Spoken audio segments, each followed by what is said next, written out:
Peut-être certains d'entre vous vous êtes déjà posé la question de savoir pourquoi certaines postures de yoga portaient le nom d'animaux. Alors vous avez dû vous dire que oui, il y avait une forme qui évoquait l'animal, mais ça va plus loin que ça. Si on prend ces différentes postures, il y en a à peu près une dizaine: la grenouille, le chameau, le cheval, le poisson, la sauterelle, le lion, l'aigle, la tortue. Et il y en a d'autres qui ne me viennent pas à l'esprit. Donc, si on prend ces postures, bien sûr, parfois la forme peut évoquer, il y a la posture de la tête de la vache aussi, peut évoquer l'animal. Mais ça va plus loin que ça. Et le yoga des écoles que je représente plongerait, alors je dis bien plongerait parce que les chercheurs ne sont pas tous d'accord sur les origines de ce yoga, mais plongerait ses racines 10 à 15 000 ans avant notre ère. Donc il y aurait un lien lointain mais réel entre ce yoga et une forme de chamanisme.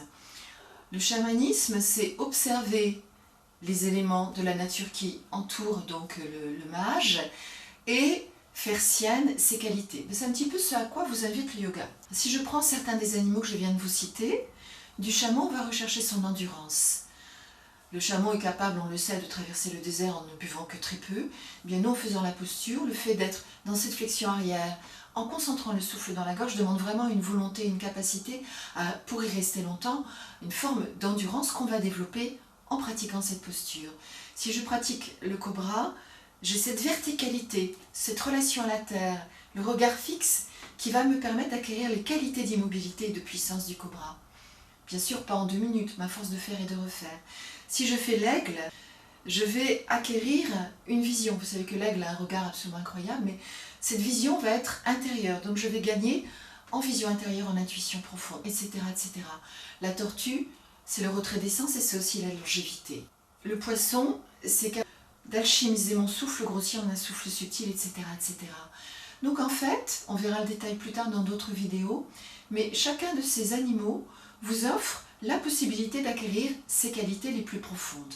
Et outre donc tout le bienfait que va en retirer votre corps physique, il va y aussi avoir des qualités que petit à petit vous allez acquérir sur votre tapis. Les neurosciences confirment un petit peu ce que je vous dis. Notre cerveau est très malléable et toute sa vie, il est capable, contrairement à ce qu'on croyait il y a encore une dizaine d'années, il est capable comme ça de continuer à façonner sa plasticité et à acquérir finalement des qualités. Donc c'est encore l'un des grands bienfaits du yoga, c'est outre qu'il donne confiance en soi, recul, qu'il permet de gérer stress et émotions, d'acquérir de la souplesse, de la force, de renforcer son système immunitaire, on va aussi, à travers les postures qu'on pratique, acquérir un grand nombre de qualités. On a parfois des prises de conscience que, ah oui tiens, quelque chose a changé à l'intérieur de moi. Si le sujet vous intéresse, je développe ce bestiaire sur mon blog, je le mets en description. Je vous invite, si ça n'est pas encore fait, à vous abonner à ma chaîne. J'aurai ainsi le plaisir de vous retrouver bientôt. Si vous avez des questions ou des commentaires, surtout n'hésitez pas, je me ferai un plaisir de vous y répondre.